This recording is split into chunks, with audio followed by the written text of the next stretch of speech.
Hello students, welcome back to OrganoCam and belated happy new year to all of you. I hope ये नया साल तुम लोगों के लिए बहुत सारी खुशियाँ लेकर के आए और तुम लोग डॉक्टर्स और इंजीनियर्स बनो। तो आज अपना जो टॉपिक है वो हम अपना टॉपिक स्टार्ट करेंगे एल्डिहाइड एंड कीटोन। तो एल्डिहाइड कीटोन ऑर्गेनिक केमिस्ट्री का बहुत ही ज़्यादा इंपॉर्टेंट चैप्टर है और हमेशा यहाँ से आपको एक क्वेश्चन मिलने वाला है। और एक चीज़ मैं और अनाउंस करना चाहूँगा तुम लोगों को, वीडियो के डिस्क्रिप्शन में मैं आपको लिंक डाल दूंगा अपने टेलीग्राम चैनल का। टेलीग्राम चैनल से आपको इससे रिलेटेड, इस टॉपिक से रिलेटेड हर वीडियो लेक्चर के एंड में आपको लिंक मिलने वाला है। तो उस टॉपिक से रिलेटेड आपको क्वेश्चंस मिल जाएंगे और आपको नोट्स भी पूरे के पूरे रिटन नोट्स आपको मिल जाएंगे चैप्टर से रिलेटेड। एल्डिहाइड कीटोन स्टार्ट कर रहे हैं तो एल्डिहाइड कीटोन के नोट्स आपको पूरे मिल जाएंगे और जो भी वीडियो लेक्चर होगा उस वीडियो लेक्चर में जो भी पार्ट हम लोग स्टडी करेंगे उससे रिलेटेड क्वेश्चंस भी आप लोगों को मिल जाएंगे। तो आप लोगों को क्वेश्चंस ट्राई करने और जितने भी क्वेश्चंस होंगे सारे के सारे आपके उसी तरह के क्वेश्चन होंगे जो आपके एग्जाम में आए हुए हैं या फिर एग्जाम में आ सकते हैं। तो हम स्टार्ट करते हैं नेक्स्ट एल्डिहाइड एंड कीटोन। तो सबसे पहले हम बात करते हैं कि जो जनरल फॉर्मूला होता है एल्डिहाइड एंड कीटोन का, जनरल फॉर्मूला क्या होता है।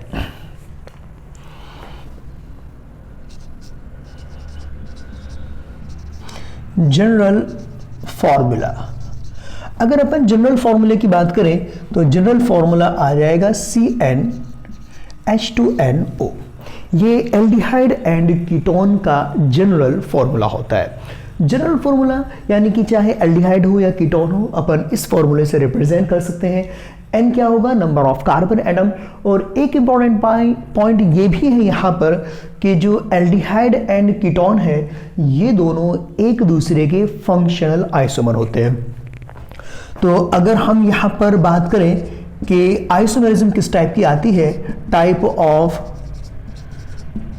आइसोमेरिज्म, तो जो एल्डिहाइड एंड कीटोन है ये दोनों क्या हो जाएंगे, एक दूसरे के functional isomer. Aldehyde and ketone both are functional isomers, दोनों एक दूसरे के फंक्शनल आइसोमर्स होते हैं। लाइक दिस वन, आपको ये कंपाउंड दिया हुआ है C3H6O। तो यहां से हम दो कंपाउंड ड्रॉ कर सकते हैं। ओके, यहां पर आइसोमर्स का मतलब क्या होता है पहले मैं आपको वो बता देता हूं। आइसोमर का मतलब ये होता है compound having same molecular formula but different functional group. तो यहां पर उसको अपन फंक्शनल आइसोमर बोलेंगे। तो जो ये कंपाउंड है मॉलिक्यूलर फॉर्मूला सेम है, लेकिन जब हम फंक्शनल ग्रुप ड्रॉ करेंगे तो फंक्शनल ग्रुप दोनों में अलग अलग आएंगे। तो हम सेम फॉर्मूले से एल्डिहाइड को ड्रॉ कर सकते हैं। एल्डिहाइड CHO ग्रुप प्रेजेंट होगा एल्डिहाइड के अंदर। और अगर हम कीटोन की बात करें तो कीटोन के अंदर CH3COCH3, ये फंक्शनल ग्रुप, ये वाला पार्ट आपका, ये जो पार्ट दिया हुआ है ये कीटो हो जाएगा और ये जो पार्ट दिया हुआ है ये एल्डिहाइड हो जाएगा। तो यहां पर दोनों एक दूसरे के फंक्शनल आइसोमर है, मॉलिक्यूलर फॉर्मूला दोनों का सेम है। तो अगर हम बात करते हैं यहां पर कीटोन की, तो कीटोन को दो पार्ट में क्लासिफाई किया गया है। एक होते हैं सिमेट्रिकल कीटोन और एक होते हैं अनसिमेट्रिकल कीटोन। अनसिमेट्रिकल कीटोन को अपन मिक्स्ड कीटोन भी बोल सकते हैं। जो कीटोन है दो टाइप के आ जाएंगे, कौन कौन से, सिमेट्रिकल एंड अनसिमेट्रिकल, दो टाइप के कीटोन होंगे। सिमेट्रिकल का मतलब क्या हुआ, जो अभी हमने फॉर्मूला लिया था कीटोन का, ये फॉर्मूला आता है जनरल कीटोन। आर आपका कुछ भी हो सकता है, अपन कीटोन की बात कर रहे हैं। सिमेट्रिकल हम इसको तब बोलेंगे जब R1 बराबर होगा R2 के। अगर R1 और R2 दोनों सेम एल्किल ग्रुप है तो हो जाएगा सिमेट्रिकल कीटोन।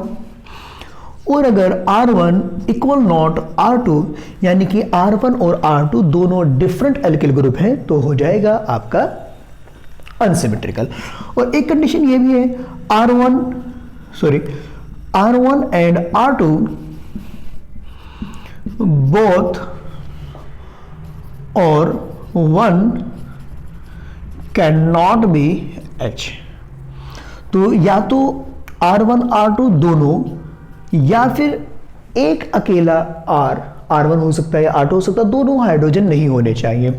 अगर दोनों में से कोई भी एक हाइड्रोजन हुआ तो वो आ जाएगा आपका एल्डिहाइड। हम यहां पर कीटोन की बात कर रहे हैं।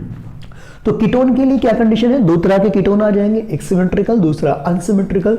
सिमेट्रिकल बोले तो दोनों एल्किल ग्रुप सेम होने चाहिए, like CH3 C double bond O CH3, ये सिमेट्रिकल कीटोन हो जाएगा।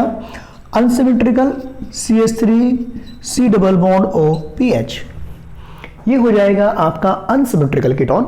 तो सिमेट्रिकल एंड अनसिमेट्रिकल दोनों ही तरह के कीटोन हम देख करके पता लगा सकते हैं कि कौन सा क्या दिया हुआ है। दोनों एल्किल ग्रुप सेम, सिमेट्रिकल, दोनों एल्किल ग्रुप डिफरेंट, तो unsymmetrical.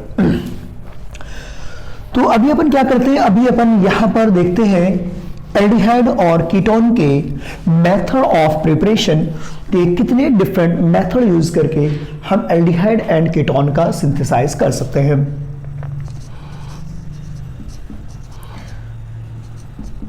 Synthesis of aldehyde and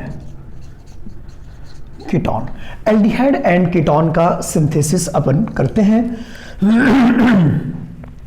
तो सबसे पहले हम वो मेथड देखते हैं जो मेथड हम लोग ऑलरेडी पढ़ चुके हैं। तो पहला मेथड हम बात करते हैं यहां पर from alkene.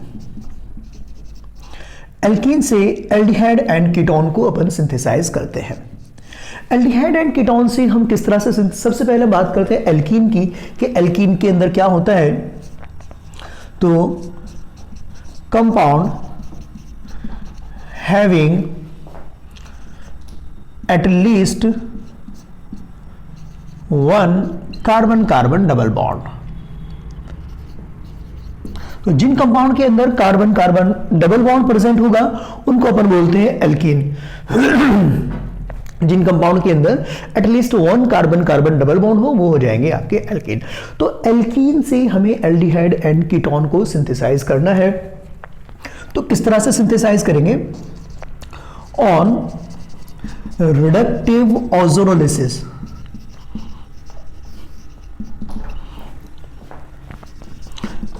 Alkene form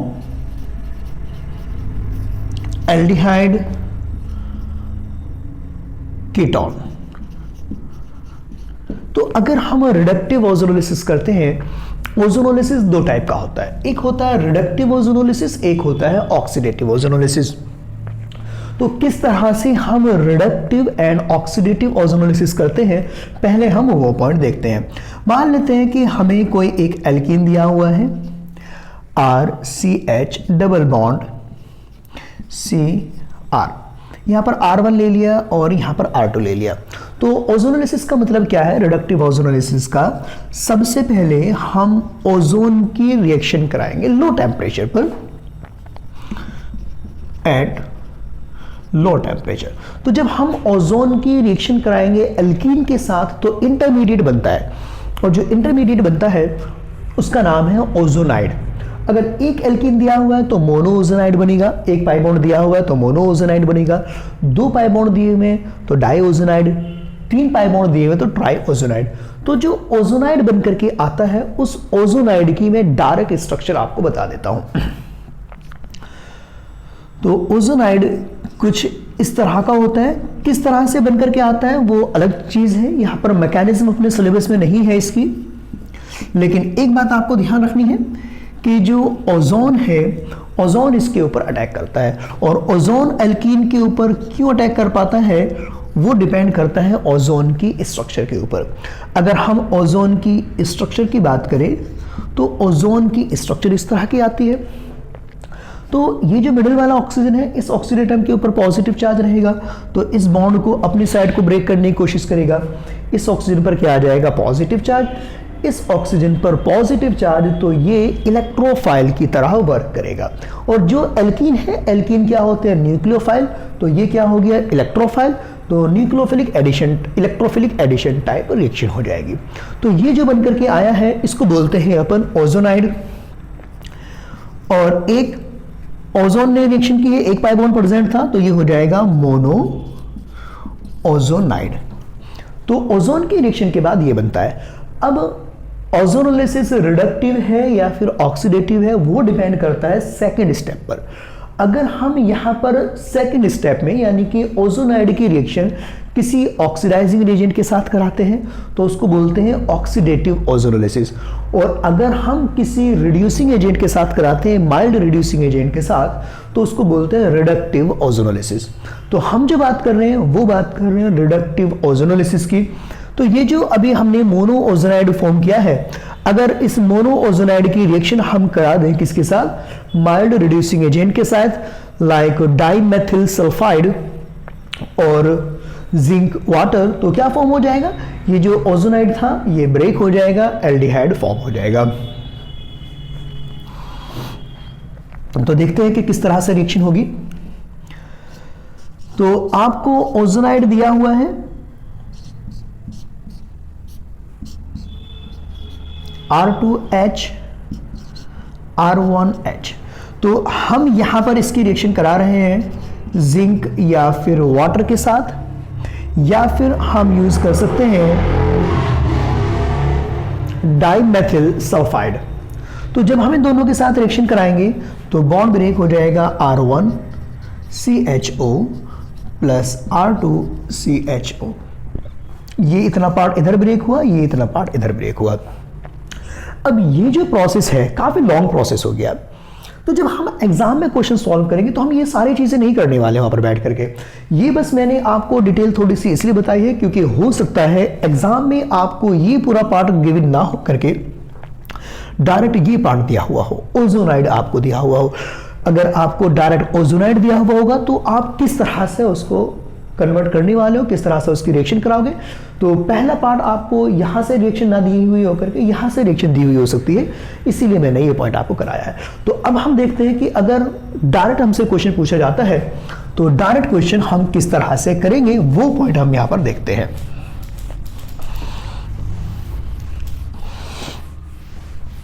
okay, तो डायरेक्ट क्वेश्चन हमें जो करना है एकदम बहुत ही ज्यादा आसान है, एक्सट्रीमली इजी है। तो मैं आपको बताता हूं, जैसे CH3CH2 प्रोपीन अपन को दिया हुआ है, तो हम क्या करेंगे, यहां पर रिएक्शन कराएंगे पहले स्टेप में O3 के बाद, O3 के साथ, दूसरे स्टेप में जिंक एंड वाटर के साथ। ठीक है, ये पार्ट आ गया। अब अपन को करना क्या है, यहां पर सेकेंड स्टेप में यानी कि डायरेक्ट प्रोडक्ट लिखना है। तो एक आसान तरीका है डायरेक्ट प्रोडक्ट लिखने का। सबसे पहले आप क्या करो, जो कार्बन कार्बन डबल बॉन्ड दिया हुआ है ये वाला, इस डबल बॉन्ड को आप यहां से ब्रेक कर दो। कुछ नहीं सोचना है, आपको सीधा डबल बॉन्ड को ब्रेक कर देना है। इस कार्बन कार्बन डबल बॉन्ड को आप ब्रेक कर दो। ब्रेक करने के बाद यहां पर भी ऑक्सीजन लगा दो और यहां पर भी ऑक्सीजन लगा दो डबल बॉन्ड के साथ। तो क्या बन जाएगा, CH3CH double bond O plus का डबल बॉन्ड O CH2, एक एसिटाल्डिहाइड बन गया और एक आपका क्या बन गया, फॉर्मल्डिहाइड बन गया। इस तरह से आप यहां पर कंपाउंड बना सकते हो, बहुत ही ज्यादा इजी है। मान लेते हैं कि आपको ये एल्कीन दिया हुआ है, ठीक है, इसकी रिएक्शन कराते हैं ओजोन। सेकेंड स्टेप में आपको डाइमेथिल सल्फाइड मिल सकता है।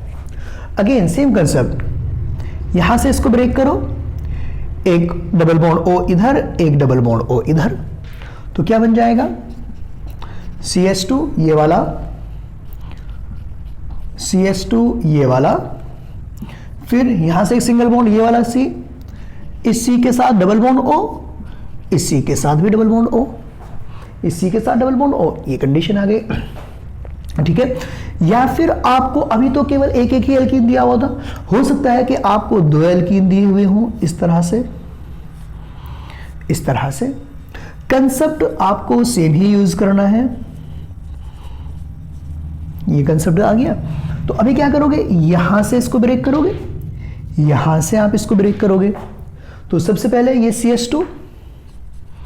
CH2 डबल बॉन्ड O, ये वाला CH2 double bond O plus double bond O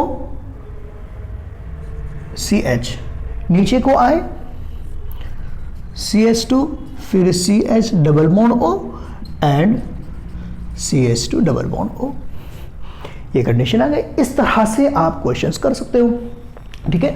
तो अपन को क्या करना है, ओजोनोलिसिस करना है। ओजोनोलिसिस में कार्बन कार्बन के डबल बॉन्ड को ब्रेक करेंगे और डबल बॉन्ड को ब्रेक करके एक ऑक्सीजन यहां पर, एक ऑक्सीजन यहां, एक ऑक्सीजन यहां पर, एक ऑक्सीजन यहां पर, ये बना दिया अपन ने। बहुत ही ज्यादा आसान है, आपको ज्यादा सोचना ही नहीं है, बस सिंपल क्या करना है, बॉन्ड ब्रेक किया, ऐड कर दिया, बॉन्ड ब्रेक किया, ऐड कर दिया, सी डबल बॉन्ड O को ऐड कर दोगे आप।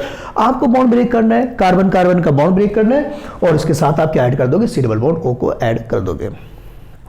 ओके, अब आगे कुछ क्वेश्चन देखते हैं। और अभी तक हम लोगों ने सिंपल से ही क्वेश्चन देखे हैं। अब अपन क्या करते हैं, एक एग्जांपल देखते हैं जिसमें हो सकता है हमें मोर देन 2 बॉन्ड्स दिए हुए हों एल्कीन के, और उसका बेस्ट एग्जांपल है बेंजीन। बेंजीन के साथ रिएक्शन नॉर्मल कंडीशन पे तो होती नहीं है, लेकिन बेंजीन का ओजोनोलिसिस कराया जा सकता है। तो जब हम बेंजीन का ओजोनोलिसिस कराएंगे, सेम कंसेप्ट अपन को यूज करना है। यहां से बॉन्ड ब्रेक किया, यहां से बॉन्ड ब्रेक किया, यहां से बॉन्ड ब्रेक किया, यहां पर सी डबल बॉन्ड O, यहां पर O। तो जितने भी आप बॉन्ड ब्रेक करते जाओगे सभी पर क्या लगा दो, सी डबल बॉन्ड O लगा दो। CH CH CH CH double bond O, double bond O, double bond O। अगर आप इसको क्लियरली देखोगे तो इस तरह के 3 पार्ट आ रहे हैं, तो क्या हो जाएगा, 3 बन जाएंगे, तो ये प्रोडक्ट आ जाएगा। एक एग्जांपल और देखते हैं, आपको दिया हुआ है टॉलुइन। हाँ, मैं आपको ये कुछ क्वेश्चंस भेज दूंगा, आपको जितने भी क्वेश्चंस हैं सारे के सारे क्वेश्चंस, मतलब कि इस तरह के नहीं, कुछ और क्वेश्चंस प्रैक्टिस के लिए मैं आपको अपने टेलीग्राम का लिंक भेजूंगा और उस लिंक पर ही आपको ये सारे क्वेश्चंस मिल जाएंगे। PDF मिलेगा, आपको वहां से वो PDF डाउनलोड कर लेना है और क्वेश्चंस को सॉल्व कर लेना है। और मैं एल्डिहाइड कीटोन के नोट्स भी भेज दूंगा आप लोगों को। तो ये इस तरह का आ गया। अगेन हम रिएक्शन कराएंगे O3 डाइमेथिल सल्फाइड। जरूरी नहीं आप डाइमेथिल सल्फाइड और जिंक वाटर भी यूज कर सकते हो, दोनों ही रिएजेंट आप यूज कर सकते हो। तो अब हम यहां पर क्या करेंगे, ये पार्ट, ये पार्ट, ये पार्ट। तो अब देखो ये वाला part CH CH, C double bond, C double bond, CH CH, तो 2 तो आपके ये आ गए, CHO CHO। एक बचा हुआ है CH, H की जगह मेथिल दिया हुआ है, C double bond O, C double bond O। एक कार्बन पर H है और एक कार्बन पर आपको मेथिल दिया हुआ है। तो इस तरह से अब यहां पर क्वेश्चन किस तरह के पूछे जाते हैं वो मैं आपको बता देता हूं। पहला क्वेश्चन जो फर्स्ट टाइप का क्वेश्चन है, फर्स्ट टाइप का क्वेश्चन पूछा जा सकता है कि which compound will form methanol, यानी कि कौन से एल्कीन का ओजोनोलिसिस कराने पर मिथेनॉल बनेगा, या फिर कौन से एल्कीन का ओजोनोलिसिस कराने पर केवल कीटोन बनेगा, या फिर आपको प्रोडक्ट दे देगा और पूछेगा कि किस एल्कीन से इस कंपाउंड को सिंथेसाइज किया जा सकता है। इस तरह से आपसे क्वेश्चन पूछे जा सकते हैं, ठीक है। तो अभी मैं रफ कर रहा हूं, आपको क्वेश्चंस मिल जाएंगे, लिंक डिस्क्रिप्शन में लिंक मिल जाएगा, वहां से आप क्वेश्चंस की प्रैक्टिस कर सकते हो। तो पहला मेथड हम लोग कर चुके हैं, सेकंड मेथड की अब हम बात करते हैं। और नेक्स्ट वीडियो लेक्चर में जैसे आज के कुछ सोल्यूशन क्वेश्चंस होंगे, तो जब भी अपना नेक्स्ट वीडियो लेक्चर आएगा तो उस वीडियो लेक्चर में हम वो सारे क्वेश्चंस डिस्कस करेंगे। तो नेक्स्ट मेथड की बात करते हैं नेक्स्ट। और वीडियो लेक्चर कोशिश करूंगा कि मैं पर डे आपको वीडियो लेक्चर मिले। जैसे कल आपको वीडियो लेक्चर मिलेगा, तो मैं कोशिश करूंगा कि ईच डे आपको वीडियो लेक्चर मिलता रहे और चैप्टर के एंड में पूरे चैप्टर के शॉर्ट नोट्स आपको मिल जाएंगे, ठीक है। तो नेक्स्ट वीडियो लेक्चर की बात करते हैं, नेक्स्ट कंसेप्ट की बात करते हैं, from hydration of alkyne. Alkyne का अगर अपन हाइड्रेशन कराते हैं तो एल्काइन के हाइड्रेशन से भी हमें क्या मिल सकते हैं, एल्डिहाइड एंड कीटोन्स मिल सकते हैं अगर हम एल्काइन का हाइड्रेशन कराते हैं। एल्काइन का हाइड्रेशन हम 2 तरह से करा सकते हैं, दोनों ही मेथड को अपन देखते हैं। पहला मेथड आता है एसिड कैटालाइज्ड। एसिडिक कैटालाइज्ड का मतलब क्या है कि जो हम हाइड्रेशन कराएंगे वो एसिडिक मीडियम में कराएंगे। तो reagent will be 1% mercuric sulfate plus 20% H2SO4। तो जो रिएजेंट यूज होगा वो ये रिएजेंट यूज होने वाला है 1% mercuric sulphate and 20% sulphuric acid. इस तरह से लिखा हुआ मिल सकता है या फिर आपको केवल इस तरह से भी लिखा हुआ मिल सकता है। जो लिखा हुआ मिल सकता है एग्जाम में मैं वो कंडीशन बता रहा हूं, ये तो स्टैंडर्ड कंडीशन है। एग्जाम में आपको मिल सकता है Hg2+ डाइल्यूट सल्फ्यूरिक एसिड, इस तरह से भी आपको लिखा हुआ मिल सकता है। तो दोनों ही कंडीशन में आपको सेम चीज कराना है। हाइड्रेशन करा रहे हैं, हाइड्रेशन का मतलब क्या हुआ, एडिशन ऑफ वाटर। तो यहां पर अपन लिखते हैं addition of water will occur according to Markovnikov rule. जो वाटर का एडिशन होगा, वाटर का एडिशन किसके अकॉर्डिंग होने वाला है, मार्कोनी-कॉव रूल के अकॉर्डिंग होने वाला है। मार्कोनी-कॉव रूल क्या बोलता है, मार्कोनी-कॉव रूल ये कहता है कि अगर आपको अनसिमेट्रिकल एल्कीन या एल्काइन गिवन है, दोनों के लिए वैलिड है, लेकिन कंडीशन क्या है, अनसिमेट्रिकल। अगर आपको unsymmetrical alkene and alkyne given है, then anionic part will add at the carbon atom having less hydrogen। यानी कि जो एनायन है, अटैकिंग रिएजेंट का जो एनायन है या फिर कैटायन, अपन कैटायन से भी स्टार्ट कर सकते हैं कि जो अटैकिंग रिएजेंट का कैटायन है वो उस कार्बन पर जुड़ेगा जिस कार्बन पर हाइड्रोजन एटम ज्यादा होंगे। ठीक है, तो एक एग्जांपल देखते हैं।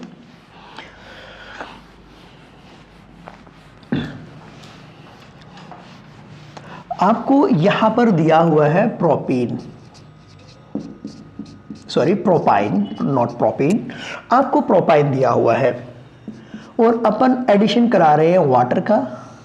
कंडीशन दी हुई है आपको 1% मर्क्यूरिक सल्फेट, 20% H2SO4। अब देखो यहां पर हाइड्रोजन ज्यादा है, यहां पर हाइड्रोजन कम है, क्वेश्चन को करना है अपन को। तो क्वेश्चन को करने के लिए क्या कंडीशन अपन यूज करेंगे, क्वेश्चन को करने के लिए जो वाटर है, वाटर को अपन ब्रेक करेंगे H+ एंड OH-, इस तरह से अपन इसको ब्रेक करेंगे। तो जो एनायनिक पार्ट है वो उसका, जो कैटायनिक पार्ट है, वो यहां जुड़ेगा और जो एनायनिक पार्ट है वो आपका यहां पर जुड़ जाएगा। ये तो है इसकी स्टैंडर्ड कंडीशन, यानी कि डायरेक्ट याद रखने वाली कंडीशन। लेकिन रिएक्शन होती किस तरह से है मैं आपको वो बता देता हूं। तो जब हम यहां पर रिएक्शन कराएंगे तो जो मर्क्यूरिक आयन है, मर्क्यूरिक आयन, यहां जो मर्क्यूरिक सल्फेट है, मर्क्यूरिक आयन, ये आपका वर्क करेगा एज ए कैटालिस्ट। तो एज ए कैटालिस्ट वर्क करेगा। तो सबसे पहले रिएक्शन किस तरह की होगी, ये ट्रिपल बॉन्ड दिया हुआ है, तो ये जो पार्ट है Hg2+, ये आकर के कंबाइन हो जाएगा इस तरह से। इंटरमीडिएट, देखो मैंने आपको पहले भी बताया था कि जो मर्क्यूरी है वो बहुत लेस रिएक्टिव होता है। ठीक है, तो इस तरह से आकर के अटैक कर दिया, यहां पर ये कंडीशन आ गई। अब इस पर क्या होने वाला है, ये जो कंडीशन यहां पर बनकर के आई है, इस कंडीशन में 3 मेंबर रिंग फॉर्म हो रहा है और ये 3 मेंबर रिंग हाईली अनस्टेबल होगा। तो हाईली अनस्टेबल होगा तो सेकंड पार्ट में वाटर मॉलिक्यूल आएगा और वाटर मॉलिक्यूल जब एडिशन करेगा तो उस कार्बन पर एडिशन करेगा जहां पर हाइपोथेटिकली पॉजिटिव चार्ज स्टेबल हो। तो इस कार्बन पर, ये अपने लिए इतना इंपॉर्टेंट नहीं है लेकिन मैं बता दे रहा हूं कि अगर आपको स्टेप बाय स्टेप सारी चीजें देखनी है तो किस तरह से होगा। तो अगर मैं हाइपोथेटिकली कार्बोकेटायन बनाऊं तो ये 2 डिग्री है, यहां पर ज्यादा स्टेबल, यहां पर कम स्टेबल।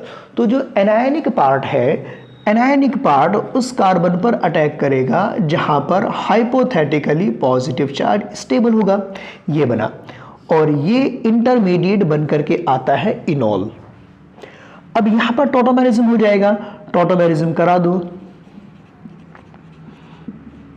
टॉटोमेरिज्म अपन ने करा दिया तो टॉटोमेरिज्म के बाद ये कंपाउंड बन जाएगा। अपन को ये सारे स्टेप्स याद रखने की जरूरत नहीं है कि मर्क्यूरिक आयन ने ये किया, मर्क्यूरिक आयन ने वो किया, वो सब करने की जरूरत नहीं है। हम डायरेक्ट एक ही स्टेप में इस क्वेश्चन को करेंगे। आपको ये कंपाउंड दिया हुआ है, ठीक है, आपको दे दिया mercuric sulphate and dilute sulphuric acid. तो अपन किस तरह से करेंगे, एक कार्बन पर H को ऐड कर देंगे, दूसरे कार्बन पर OH को। अपन को सबसे पहले ये करना है।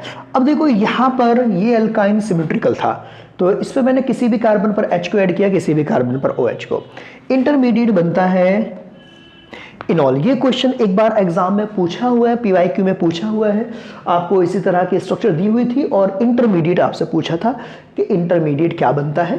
तो यहां पर इंटरमीडिएट इनॉल बनेगा। जिस कार्बन पर आपने OH लगाया है उसी कार्बन पर आपको क्या कर देना है, C डबल बॉन्ड O को कन्वर्ट कर देना है, तो ये बन जाएगा, ठीक है। एक इससे भी आसान तरीका देखते हैं क्वेश्चन को करने का। हमें एग्जाम में क्वेश्चन करना है, जो भी हम यहाँ पर प्रैक्टिस कर रहे हैं वो प्रैक्टिस आपको एग्जाम में अप्लाई करनी है। किस तरह से अप्लाई करोगे वो सारी चीजें मैं आपको यहाँ पर बता रहा हूँ। ओके, तो एक इससे भी आसान तरीका देखते हैं। आपको दिया हुआ है बेंजीन ट्रिपल बॉन्ड CH3। अब देखो यहाँ पर अगर मैं मार्कोनिकॉव रूल की बात करूं तो मार्कोनिकॉव रूल का कोई लॉजिक ही नहीं बनता है, क्योंकि दोनों ही कार्बन एटम पर नंबर ऑफ हाइड्रोजन है ही नहीं, दोनों ही कार्बन पर हाइड्रोजन नहीं है। तो अब अपन यहाँ पर क्या करें, कौन सी कार्बन पर H लगाएं, कौन सी कार्बन पर OH लगाएं, कुछ समझ में नहीं आ रहा। तो ऐसी सिचुएशन में हमें क्या करना है, हम हाइपोथेटिकल कार्बोकैटायन बनाएंगे और जिस कार्बन पर पॉजिटिव चार्ज स्टेबल होगा वहां पर OH और दूसरे कार्बन पर H। अगर मैं हाइपोथेटिकल पॉजिटिव चार्ज यहां पर बनाता हूं तो वो पॉजिटिव चार्ज रेजोनेंस में जा रहा है, यहां पर बनाता हूं तो वो रेजोनेंस में नहीं जा रहा है। तो इस कार्बन पर पॉजिटिव चार्ज स्टेबल, तो इस कार्बन पर मैं ऑक्सीजन जोड़ दूंगा C डबल बॉन्ड O के साथ, और इस कार्बन पर मैं क्या जोड़ दूंगा, 2 हाइड्रोजन को जोड़ दूंगा। तो अभी यहां पर कंडीशन देखते हैं, मर्क्यूरिक सल्फेट डाइल्यूट H2SO4, तो क्या बन जाएगा, benzene C double bond O CH2 CH3, ये कंडीशन बनी है, कंपाउंड बन करके आ गया। आपको कोई भी कंपाउंड दिया हुआ हो, बस आपको क्या करना है, हाइपोथेटिकल पॉजिटिव चार्ज बनाना है। हाइपोथेटिकल पॉजिटिव चार्ज बना करके आप आसानी से चेक कर सकते हो।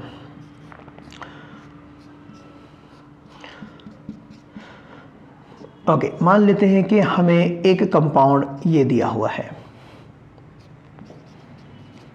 दोनों ही बेंजीन रिंग दिए हुए हैं। एक बेंजीन रिंग पर इलेक्ट्रॉन रिलीजिंग CH3 ग्रुप, एक पर इलेक्ट्रॉन विड्रॉइंग NO2 ग्रुप। और अभी हम यहां पर इसकी रिएक्शन कराते हैं, Hg2+ डाइल्यूट सल्फ्यूरिक एसिड, ठीक है। तो अभी जब हम इसकी रिएक्शन कराएंगे तो क्या होगा, जो हाइपोथेटिकल हम कार्बोकैटायन की बात कर रहे थे वो कार्बोकैटायन इस वाले कार्बन पर स्टेबल होगा और इस वाले कार्बन पर अनस्टेबल होगा।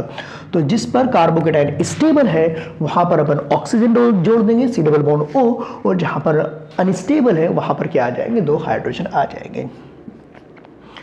तो इस तरह की कंडीशन आ जाएगी, C double bond O CH2 और यहाँ पर आपका NO2, ये प्रोडक्ट आपका बन जाएगा। तो बस ये छोटी सी बात आपको ध्यान रखनी है। तो ये अपना पहला पार्ट हुआ, एसिड कैटालाइज्ड और मर्क्यूरिक आयन रिएक्शन को और भी ज़्यादा कैटालाइज करता है, यानी कि एसिडिक मीडियम में हम यहाँ पर ये रिएक्शन करा रहे हैं। तो ये फर्स्ट पार्ट था हाइड्रेशन का, एल्काइन का हाइड्रेशन का। सेकेंड पार्ट देखते हैं कि सेकेंड कंडीशन क्या है, एल्काइन का ही अगर हमें हाइड्रेशन कराना है तो कौन सी चीज़ अपन यूज़ कर सकते हैं या फिर कौन सा कंसेप्ट अपन यूज़ कर सकते हैं। सेकंड कंसेप्ट आता है HBO। HBO बोले तो hydroboration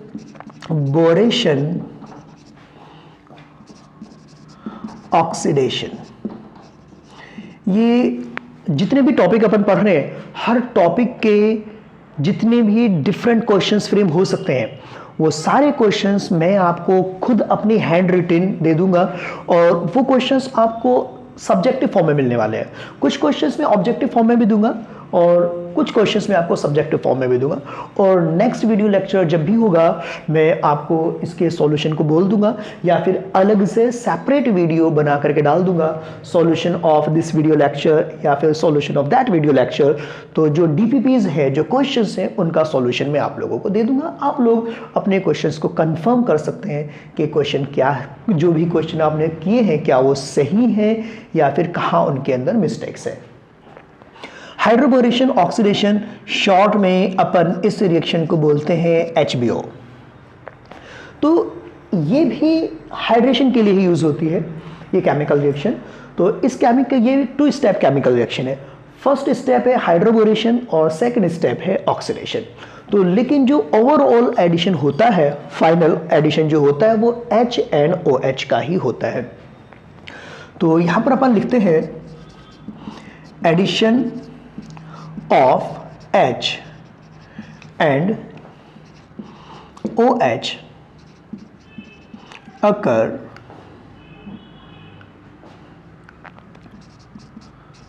according to Anti-Markovnikov rule.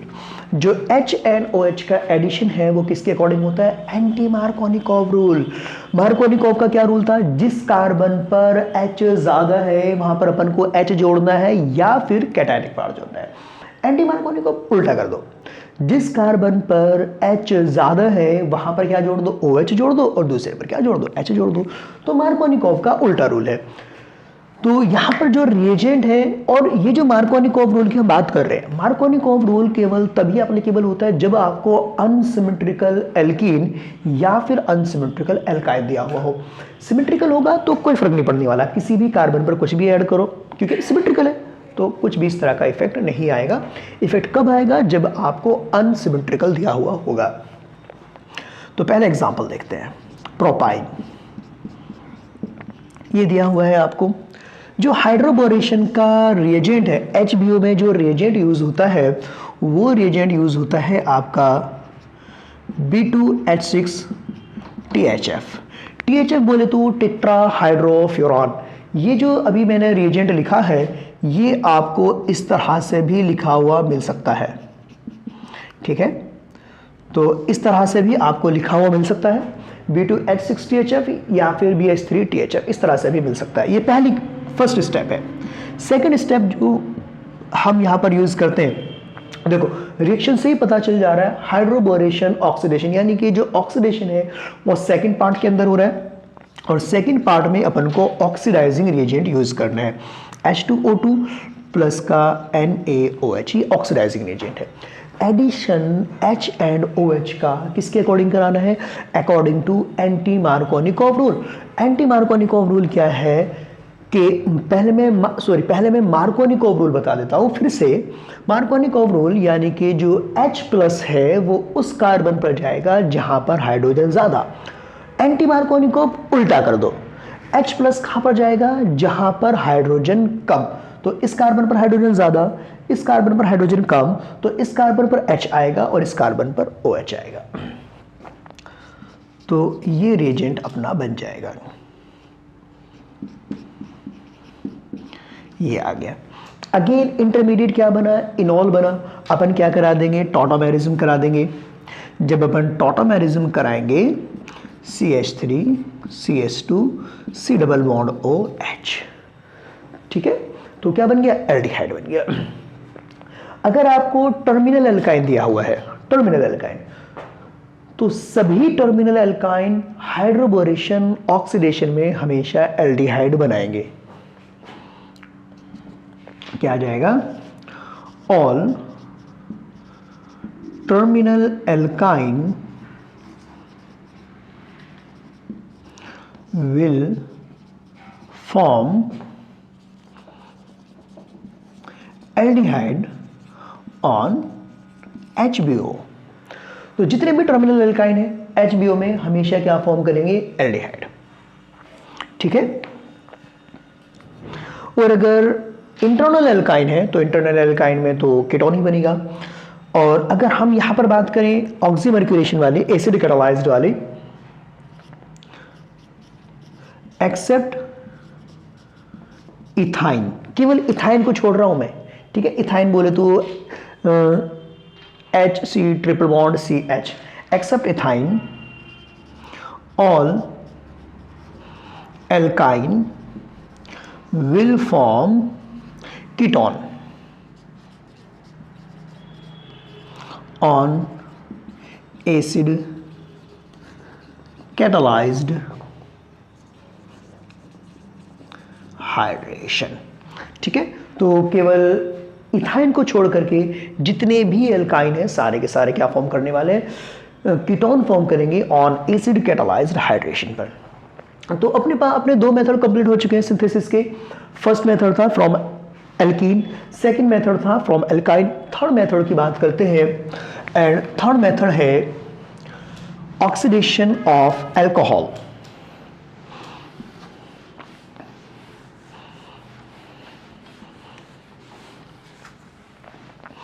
Third method जो हम यूज करने वाले हैं वो यूज करेंगे ऑक्सीडेशन ऑफ अल्कोहल। अल्कोहल का ऑक्सीडेशन बहुत ही ज़्यादा इंपॉर्टेंट है क्योंकि अल्कोहल का ऑक्सीडेशन 2 स्टेप्स में होता है। पहले स्टेप में एल्डिहाइड या कीटोन बनता है और सेकंड स्टेप में आपका कार्बोक्सिलिक एसिड बनता है। अगर 1 डिग्री अल्कोहल है तो ऑक्सीडेशन एल्डिहाइड फिर कीटोन, और अगर 2 डिग्री अल्कोहल है तो क्या हो जाएगा, पहले कीटोन।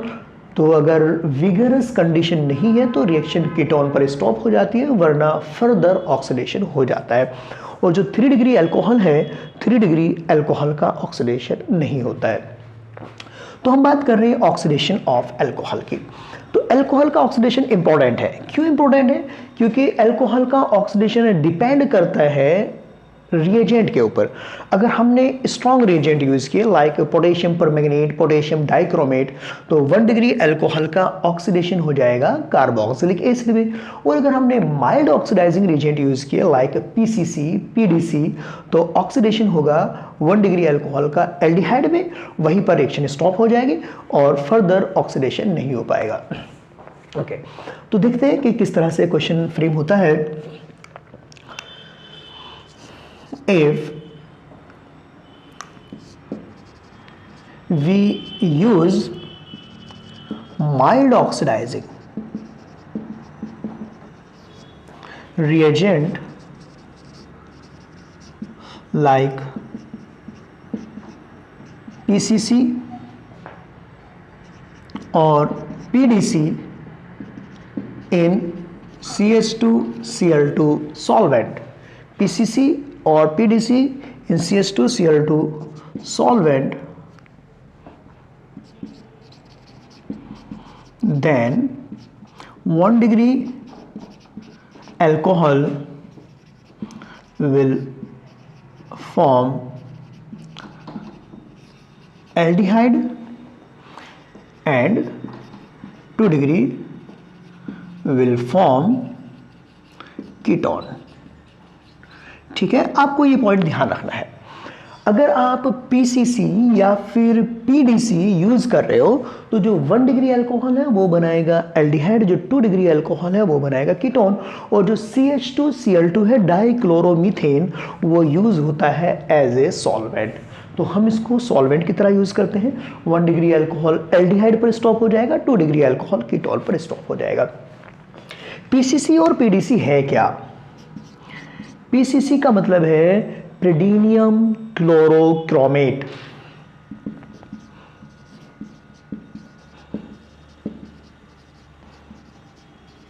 क्लोरोक्रोमेट किस तरह से आपको लिखा हुआ मिल सकता है, या फिर सबसे पहले आपको इस तरह से मिक्सचर दिया हुआ हो सकता है। प्रीडीन दिया हुआ हो सकता है, CrO3 प्लस का HCl, ये मिक्सचर है। जो PCC सॉल्वेंट है वो इन 3 रिएजेंट का मिक्सचर है इन CH2Cl2, यानी कि जो सॉल्वेंट है वो कौन सा यूज हो रहा है, CH2Cl2 सॉल्वेंट में यूज हो रहा है। अब ये आपस में कंबाइन होकर के क्या बना देंगे, ये आपस में कंबाइन होकर के इस तरह की कंडीशन जनरेट कर देते हैं।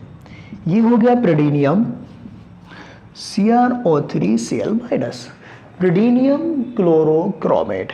तो इस तरह की कंडीशन आ सकती है। आपको ये रिएजेंट भी लिखा हुआ मिल सकता है और या फिर आपको इस तरह से भी लिखा हुआ मिल सकता है इन CH2Cl2। CH2Cl2 सॉल्वेंट है तो ये हो जाएगा प्रेडिनियम क्लोरोक्रोमेट। दूसरा रिएजेंट जो हमने लिखा है PDC, तो PDC क्या है वो भी देख लेते हैं।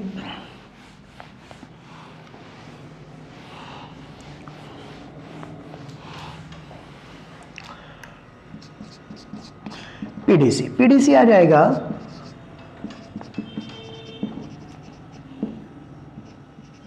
प्रेडिनियम डाइक्रोमेट। और प्रेडिनियम डाइक्रोमेट की स्ट्रक्चर क्या आएगी, ये स्ट्रक्चर आ जाएगी।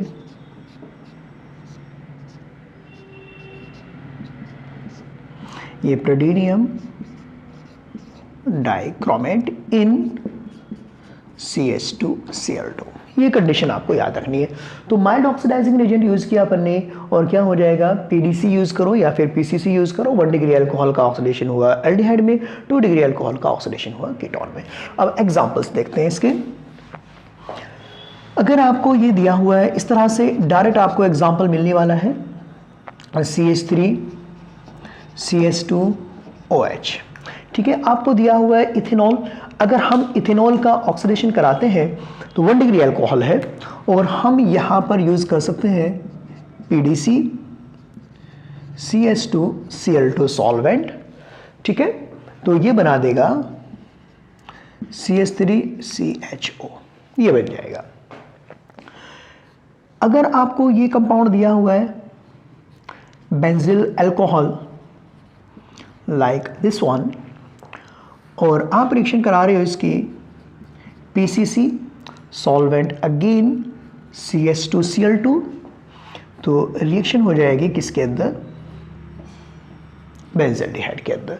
2 डिग्री अल्कोहल दिया हुआ होगा ब्यूटेन टू ऑल।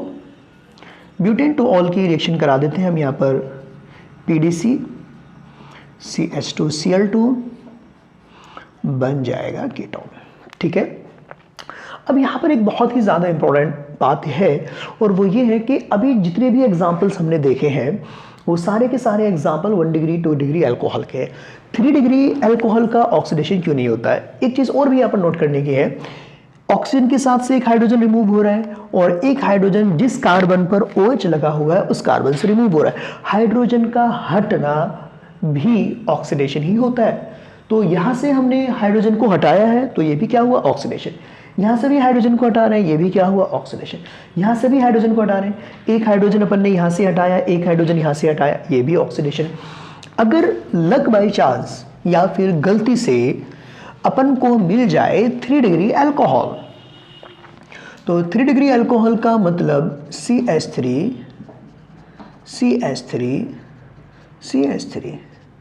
OH। अब अपन को यहां से हाइड्रोजन हटाना है। इससे पहले वाली जितनी भी कंडीशंस थी सारी कंडीशन में ऑक्सीजन से हाइड्रोजन हटा था, कार्बन से हाइड्रोजन हटा था। क्या यहां से तो अपन हटा सकते हैं, क्या इस कार्बन के पास हाइड्रोजन है हटाने के लिए, नहीं ना, तो इसका ऑक्सीडेशन नहीं होगा। आप यहां पर PDC यूज करो CH2Cl2 solvent, then no oxidation. ठीक है, यहां पर इसका ऑक्सीडेशन नहीं होगा। क्यों, 3 डिग्री अल्कोहल का ऑक्सीडेशन नहीं। तो 1 डिग्री कन्वर्ट हो जाएगा किसके अंदर, एल्डिहाइड। 2 डिग्री कन्वर्ट हो जाएगा कीटोन। 3 डिग्री कन्वर्ट हो जाएगा नो ऑक्सीडेशन। ठीक है, 3 डिग्री अल्कोहल का कोई भी ऑक्सीडेशन नहीं होगा। तो ये थी जब हम रिएजेंट यूज कर रहे थे तो PCC PDC रिएजेंट यूज किया। दूसरी कंडीशन अपन को और भी मेथड है जो मिल सकते हैं अल्कोहल से ही। तो अल्कोहल में ही एक मेथड आता है डिहाइड्रोजिनेशन। ठीक है, तो using dehydrogenation method, dehydrogenation method. Dehydrogenation का मतलब क्या हुआ, आप हाइड्रोजन को रिमूव कर रहे हो, आप H2 को रिमूव कर रहे हो, इसी को ही अपन क्या बोलते हैं, डिहाइड्रोजिनेशन बोलते हैं। तो सेम कंसेप्ट है, लेकिन अपन को करना क्या होगा, यहाँ पर जो अल्कोहल है, अल्कोहल को अपन हीटअप करेंगे किसके साथ, कॉपर या फिर सिल्वर मेटल के साथ। When vapor of alcohol pass through copper or silver metal,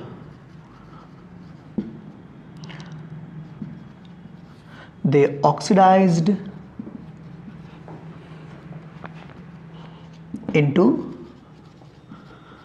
aldehyde या फिर कीटोन। ठीक है, तो जब हम वेपर को पास करा रहे हैं, कौन सी वेपर को, अल्कोहल की वेपर को सिल्वर या फिर कॉपर पर अपन पास कराते हैं, तो ऑक्सीडेशन हो जाएगा किसके अंदर, एल्डिहाइड के अंदर या फिर कीटोन के अंदर। तो हमें एक अल्कोहल दिया हुआ है CH3CH2OH। अगर हम 1 डिग्री अल्कोहल यूज करते हैं, टेम्परेचर 570 कैलोरीन, अगर अपन 1 डिग्री अल्कोहल यूज करते हैं तो 1 डिग्री अल्कोहल का ऑक्सीडेशन हो जाएगा एल्डिहाइड प्लस का H2। तो हाइड्रोजन गैस रिमूव हुई। अगेन कहाँ से अपन ने हाइड्रोजन गैस को रिमूव किया, यहाँ पर मैं बता देता हूँ फिर से लिख करके, जिससे कि आपको समझने में थोड़ा सा आसान रहे। इस वाले हाइड्रोजन को, इस हाइड्रोजन गैस को रिमूव कर दो, यहाँ पर ऑक्सीजन की वैलेंसी फ्री हो गई, यहाँ पर कार्बन की वैलेंसी फ्री हो गई, दोनों आपस में बॉन्ड बना लेंगे और ये दोनों हाइड्रोजन आपस में बॉन्ड बना लेंगे, तो ये फॉर्म हो गया।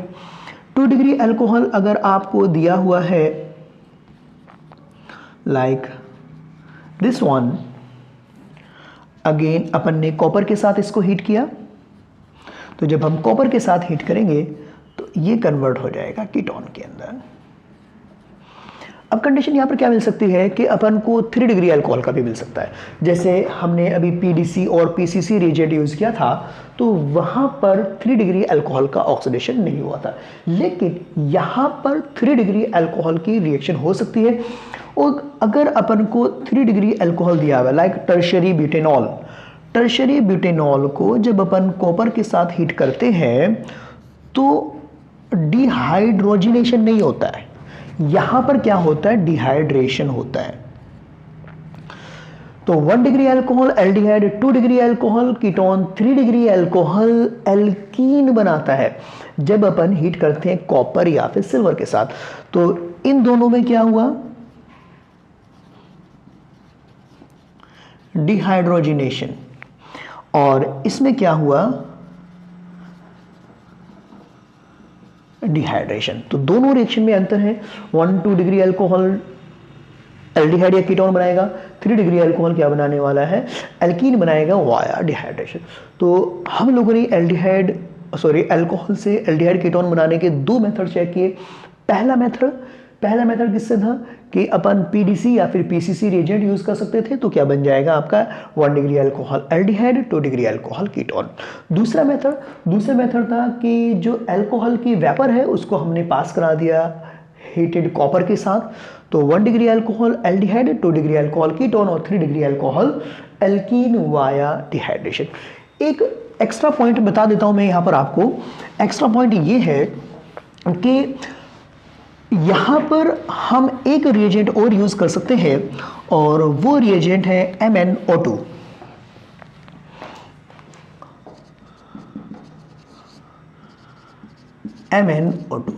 MnO2 एक स्पेशल कंडीशन में है या फिर एक स्पेशल रिएजेंट है। MnO2 किस लिए यूज होता है,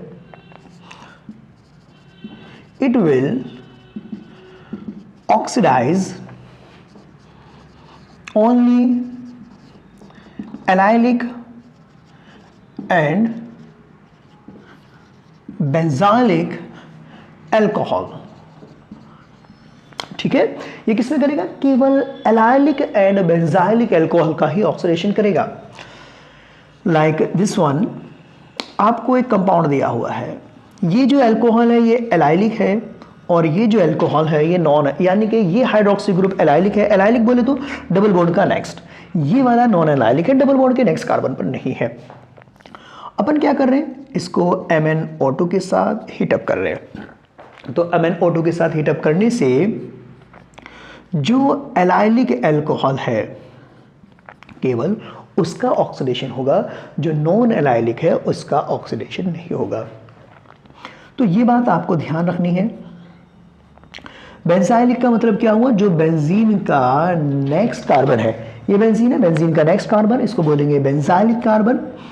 और अपन रिएक्शन करा रहे हैं MnO2 के साथ, तो क्या हो जाएगा, इसका ऑक्सीडेशन हो जाएगा, क्या बन जाएगा, बेंजल्डिहाइड। तो ये आज अपन ने 3 मेथड कवर किए हैं और इन 3 मेथड पर बेस्ड ही आपको वीडियो के डिस्क्रिप्शन में लिंक मिल जाएगा और उस लिंक पर जा करके आपको क्वेश्चंस कर लेने हैं। मैं PDF फॉर्मेट में क्वेश्चंस डाल दूंगा।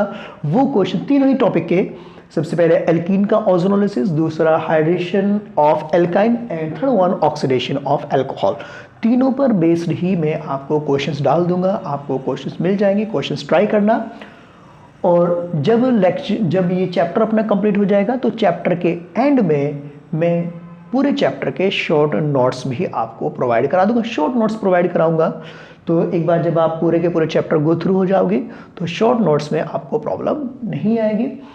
तो आज की वीडियो लेक्चर को हम लोग यहीं पर एंड करते हैं और प्लीज़ लाइक एंड सब्सक्राइब और again belated happy new year. I wish तुम सभी लोग डॉक्टर्स एंड इंजीनियर बनो। अगर आपको वीडियो पसंद आ रहा है तो please like and subscribe. Thank you.